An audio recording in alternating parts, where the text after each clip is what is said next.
Hola, bienvenidos. Yo soy Sergio Yepes, soy el profesor de Fundamentos de Filosofía. Vamos a trabajar el día de hoy la relación entre la filosofía, la epistemología y la teoría general del conocimiento. La intención es ver cómo hay un movimiento entre lo dóxico, es decir, la doxa, como conocimiento general y sentido común, y la epísteme, que es el conocimiento basado en la teorización, en la experiencia y en las demostraciones, así como otras formas que competen a la ciencia, en un sentido mucho más amplio. Así que bueno, vamos a comenzar y espero que el día de hoy podamos incorporar en la formación para la que estamos desarrollando este curso estos elementos, los criterios de qué es la filosofía, en términos de qué es la filosofía y la epistemología, el conocimiento, los principales autores, los cuales han trabajado en la epistemología desde los griegos hasta el día de hoy, y algunas relaciones que tienen que ver con la filosofía, la ciencia y la tecnología. Bueno, vamos a empezar. Vamos a empezar, ya que vamos a caminar desde los griegos, por el mito de Prometeo. Tiene que ver con aquello de que Prometeo roba el fuego de los dioses para entregárselo a la humanidad y simboliza el poder transformador del conocimiento. Al darle el fuego a los seres humanos, Prometeo no solo otorga las herramientas de la física, sino también la capacidad de razonar, innovar, construir civilización, cultura, en fin, el conocimiento como tal. Este acto puede interpretarse de una u otra forma como un desafío al orden establecido, sugiriendo que el conocimiento, aunque es poderoso, va a conllevar algunos riesgos y una responsabilidad. Realmente el conocimiento nos transforma y el conocimiento hace que pasemos de un estado de ignorancia a un estado de supuesto saber. Digo supuesto saber porque el conocimiento, así como el castigo que le dan a Prometeo, que es ser encadenado por Zeus a una montaña y ser consumido su hígado por un águila en las noches para luego amanecer sano en la mañana y continuar siendo comido por este águila, nos dice que el conocimiento es algo que se renueva constantemente. El conocimiento va a ser algo que se cuestiona, el conocimiento va a ser algo que constantemente va a ir renovándose. Es decir, que aquello que nos ilumina hoy, mañana puede atrasarnos, con lo cual es importante para la ciencia, para la filosofía y para todas las disciplinas del conocimiento, continuar profundizando sobre esto, sobre el saber, sobre lo que se tiene, sobre lo que se sabe, sobre lo que se conoce y sobre todo aquello que es teoría y representación de la realidad como lo vemos. El deseo de saber y de las posibilidades tiene, por supuesto, sus consecuencias. Este mito como tal resuena en la historia como un proceso de pensamiento donde hay una búsqueda constante. Esta búsqueda constante no va a parar, esta búsqueda constante no debería parar y tiene que ver con cómo nosotros vamos a trascender al estado actual en el que nos encontramos. Así que bueno, Prometeo nos trae esta figura en la cual nosotros vamos a entender que el conocimiento nos transforma, el conocimiento nos reforma ciertas cosas de nuestra vida, pero nos compromete constantemente, no solamente a desarrollar nuevos elementos, sino además desarrollar mejores formas de hacer las cosas. Eso va a traducirse en la técnica y va a traducirse en la ciencia. Así que bueno, conocimiento es poder y veremos un poco sobre quiénes han hablado de esto, por qué han hablado de esto y cómo es que de una u otra forma el conocimiento, la epistemología como tal, que es la disciplina, parte de la filosofía que estudia la teoría general del conocimiento, nos va a decir cómo las diferentes formas en las cuales actuamos y los paradigmas y los modelos explicativos, tanto de conductas como de comportamientos, tanto de acciones y formas de aproximarnos a la realidad, están mediadas por un sustrato que poco a poco va cambiando y que va siendo renovado, como va a decir Kuhn, a través de una serie de procesos de crisis. Así que bueno, vamos a continuar, veamos cómo este proceso de renovarnos está allí en nosotros y cómo seguimos en este suplicio de Prometeo, pero también seguimos iluminados por la luz del conocimiento. Vamos a puntualizar cómo la filosofía que la filosofía es la disciplina que explora las preguntas fundamentales de la existencia sobre la realidad, la moralidad y el conocimiento. Para ello va a utilizar como método la lógica. Y dentro de la filosofía existe la epistemología, que es la rama que se centra en el estudio del conocimiento, la naturaleza, el origen y la validez del conocimiento.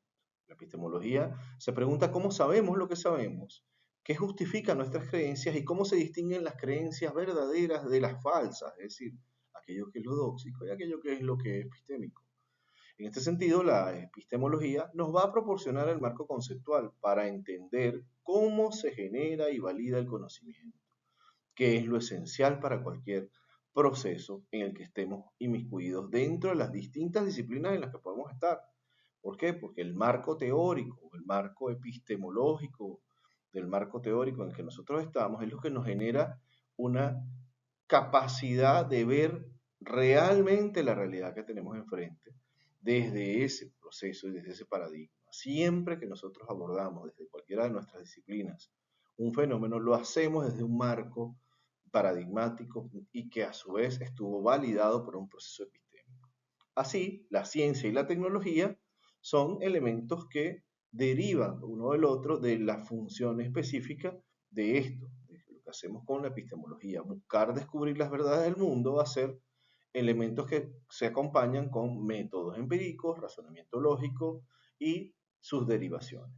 Ahora, la tecnología es la aplicación de los elementos de la ciencia por parte de los que de una u otra forma articulan directamente sobre la realidad. Hablar de lo científico es hablar también de herramientas, de sistemas para resolver problemas prácticos.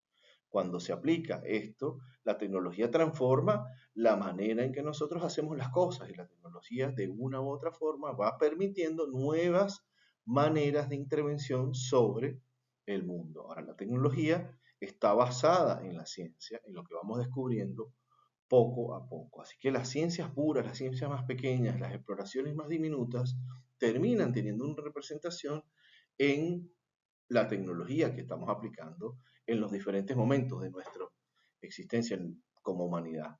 Así, en los primeros momentos vamos a ver de manera más ingenua la realidad y ahora la estamos viendo de una manera mucho más elaborada, mucho más compleja. ¿Por qué? Porque el conocimiento se va complejizando a medida que va avanzándose. Ahora, la tecnología va a ser entonces ese elemento que da pie al vínculo entre la operación sobre lo cotidiano y las teorías generales de la ciencia.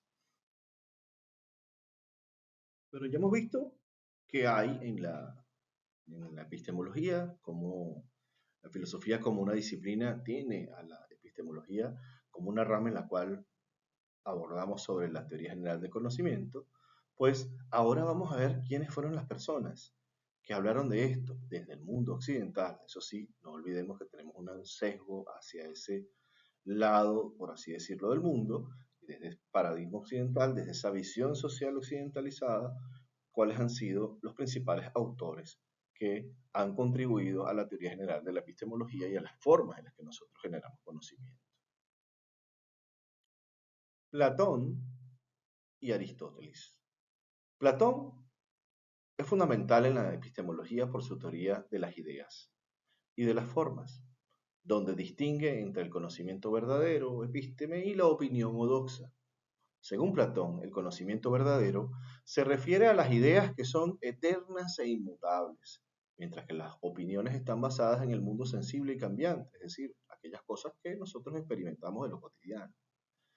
En su mito de la caverna, Platón nos va a decir que el conocimiento verdadero se alcanza a través de la razón, más allá de la apariencia de las sensoriales. En aquel mito, unas personas estaban encerradas en una caverna y solo veían sombras. Estas sombras son sus propias representaciones y creencias. Pero cuando uno de ellos sale a la luz, que es el conocimiento, que es el saber, que es la verdad en este caso, aquello que tiene que ver con lo más cercano a la cosa, es decir, sale al mundo real, pues entonces va a encontrar el verdadero conocimiento.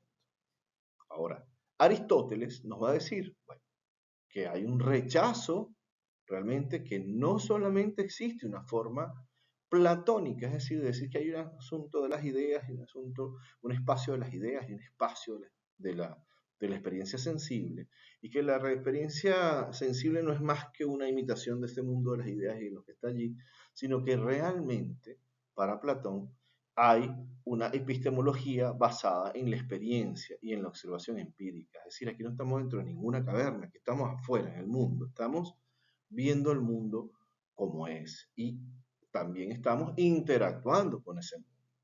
Él introduce el concepto de epísteme como el conocimiento científico que se basa en la demostración y el razonamiento lógico. La demostración que es el tacto con las cosas, el contacto, la observación, la exploración. Vamos a hablar de que, por supuesto, Aristóteles es un gran empirista en este sentido, a pesar de que luego entonces hace reformulaciones sobre la matemática y mide los fenómenos y hace todo esto que tiene que ver con la experiencia, que hoy es la base de la experimentación. Así que bueno, Aristóteles también destacó la importancia de las causas y los principios en el conocimiento, concluyendo que, bueno, es importante tener un método para conocer, porque el método para conocer va a validar de una u otra forma esas maneras en las cuales nosotros experimentamos.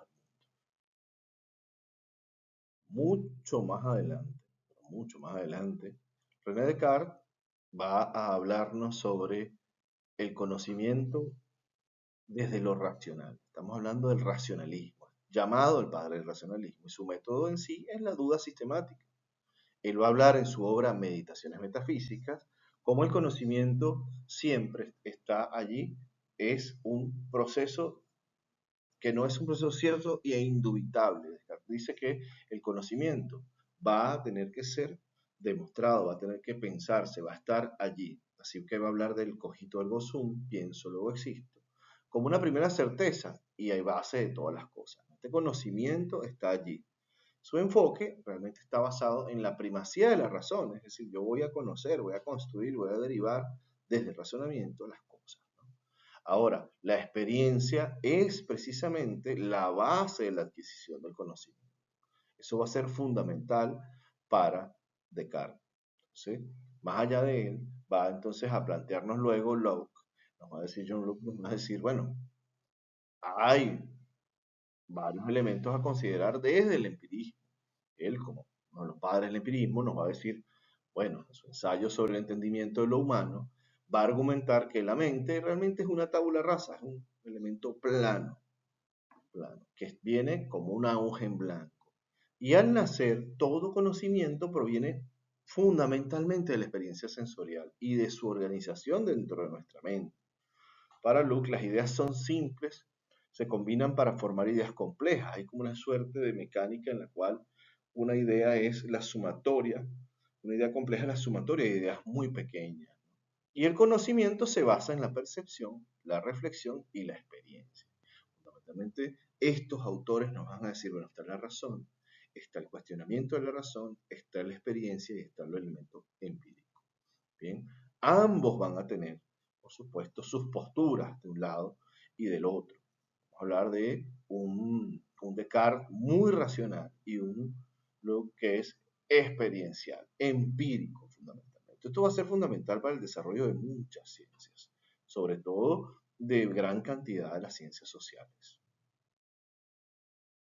Más adelante, por allá por los años de 1700, David Hume nos va a decir que, bueno, lleva el empirismo a un extremo muy lógico, cuestionando la noción de causalidad, que es la base, el principio generador de todo lo que se movilizaba era una causa primaria.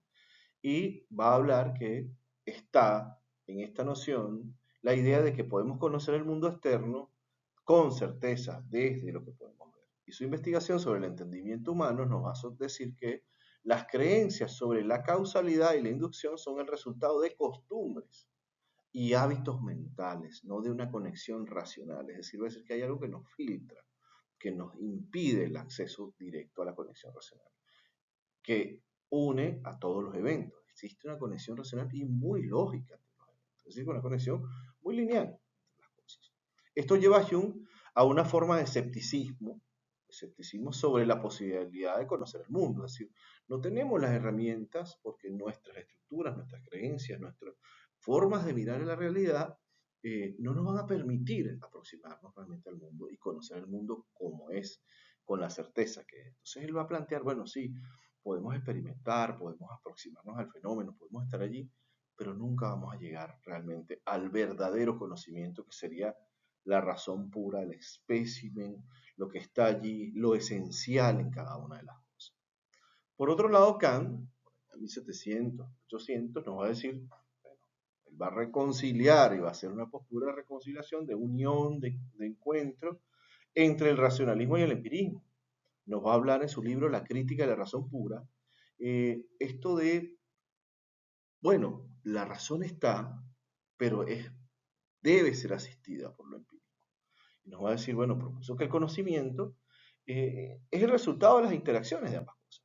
Estamos hablando de las estructuras mentales innatas, es decir, de lo que tenemos adentro, ¿ok? Y de la experiencia. Entonces, el conocimiento surge de ambas cosas. Ahora sí se puede llegar al conocimiento, va a decir Kant. No es como el autor anterior. El conocimiento se divide en dos formas de conocer para Kant.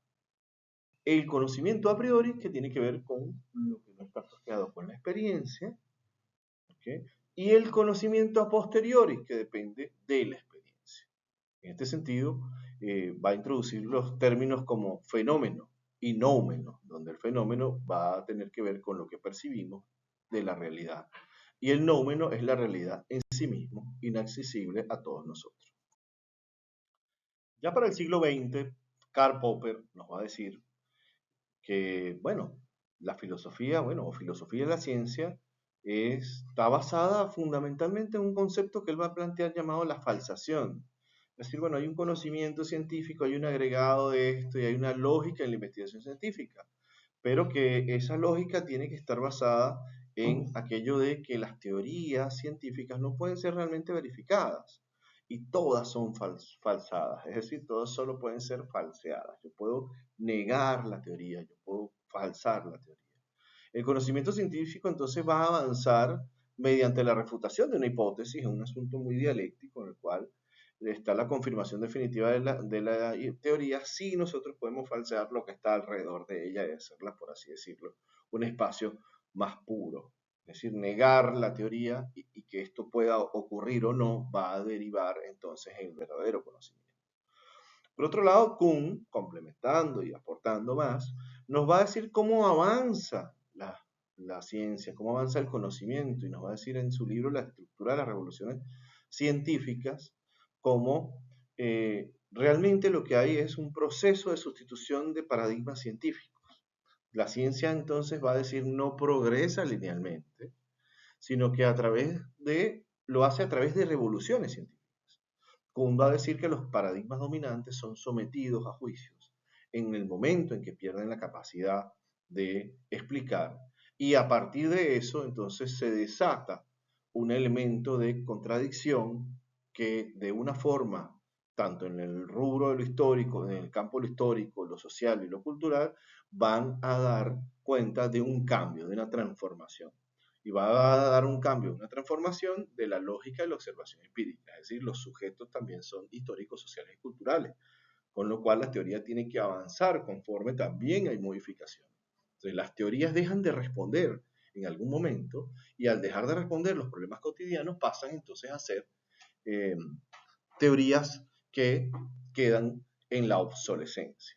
Así que bueno, nos va a decir que en la medida que un paradigma responda a las necesidades y responda a lo que se está dando, y aquí es muy interesante porque como vamos a ver, está muy, muy orientado, muy cercano a la tecnología, a la aplicación cotidiana de la ciencia y a la experiencia como tal. El elemento de la observación empírica va a ser fundamental en esto y cómo avanzar sobre estas cosas. Ahora, va a ser importante darnos cuenta cómo de una u otra forma, por así decirlo, de una manera dialéctica, se van sometiendo las teorías una con la otra. Si bien las teorías internamente van a tener una estructura más lineal, externamente van a competir por falsación, por un lado, por Popper, o por crisis paradigmáticas, por otro lado, por Kuhn. Ya para ir cerrando esta fila de autores, vamos a tener dos autores muy, muy interesantes, muy venidos de lo social, muy asociados a una filosofía de la ciencia más cercana a lo cotidiano, a lo social, a lo humano, a lo que está en la interacción, ¿no? Y vamos a tener entonces a Ludwig Wittgenstein, que nos va a decir, bueno, que es importante de la epistemología el elemento del lenguaje y el significado de las cosas. Tractus Lógicos Philosophicus e Investigaciones Filosóficas van a ser sus dos grandes obras y va a hablar cómo el lenguaje estructura nuestros pensamientos y conocimientos. Ya Levi-Strauss en el mundo de la antropología lo veía, el propio Lacan en algún momento utiliza estas ideas y vamos viendo cómo se organiza y se argumentan estos problemas filosóficos. A menudo están asociados con malentendidos sobre el uso del lenguaje. Y el malentendido del uso del lenguaje va a tener sus implicaciones. Va a decir, bueno, ¿qué es lo que ocurre cuando el conocimiento, la teoría, entran en el lenguaje cotidiano y cómo a su vez generan una transformación y una vuelta a esto? Así que nos va a hablar cómo el lenguaje genera profundos cambios en las formas en las que hacemos epistemología y creamos conocimiento. En la medida que se va complejizando el lenguaje, se va haciendo también cambios y transformaciones en las formas en las que nosotros hacemos lo epistemológico, es decir, desarrollamos teoría del conocimiento. Para Foucault, el estudio, y Foucault como un elemento un sujeto muy social, que tiene que ver con grandes aportes sobre las teorías del avance de la ciencia, de las formas de la institucionalización del poder, con sus conceptos como biopolítica del poder y la teoría general del poder y las instituciones. Bueno, vamos a ver cómo Foucault estudia el conocimiento y el poder, y nos dice que el poder y el conocimiento están intrínsecamente relacionados. Quien domina el conocimiento, en este caso, va a dominar otras cosas. En su libro Las palabras y las cosas y la arqueología del saber, Foucault analiza cómo la estructura del poder influye en la producción y la legitimación del conocimiento y en su enfoque arqueológico y genealógico. Es decir, el poder va a determinar aquello que nosotros conocemos, asumimos como verdad y buscamos como conocimiento. Es decir, va a estar muy claro esto de que el científico, el filósofo, el que está allí, que el que busca el conocimiento, desde la disciplina de la filosofía o desde la ciencia como tal, y desde el mundo este del que estamos hablando, que es la epistemología, va a estar determinado por la dinámica del sujeto sometido a un poder. Es decir, que la investigación no se realiza en el vacío, se realizan en instituciones, en espacios, en lugares, universidades, colegios, casas, en fin, en esos lugares. Va a ser muy, muy interesante esta crítica y este enfoque que realmente le da genealógico Foucault a este proceso epistemológico. Entonces, fíjense cómo hemos ido desde un conocimiento que surge en los primeros elementos, allá en la teoría general de los griegos, como mundo de ideas y mundo de lo sensible, a un mundo social de interacciones desde donde el poder, las instituciones y los hábitos que vamos teniendo, incluso las formas en que construimos el lenguaje, van a determinar el conocimiento general. Hemos terminado este recorrido. Vamos a cerrar diciendo que conocer nos transforma, pero también nos obliga. Nos obliga a posturas éticas, políticas y posturas de crecimiento, ¿no? Es decir, el conocimiento va incrementándose, complejizándose y haciéndose de una u otra forma más eficiente. Así que bueno, en la medida que nosotros podamos desarrollar conocimiento, estamos desarrollando modelos adecuados del mundo que nos rodea y podremos de un lado y del otro tanto predecir como controlar, así como describir lo que nos ocurre. Nos vemos en la siguiente sesión de trabajo.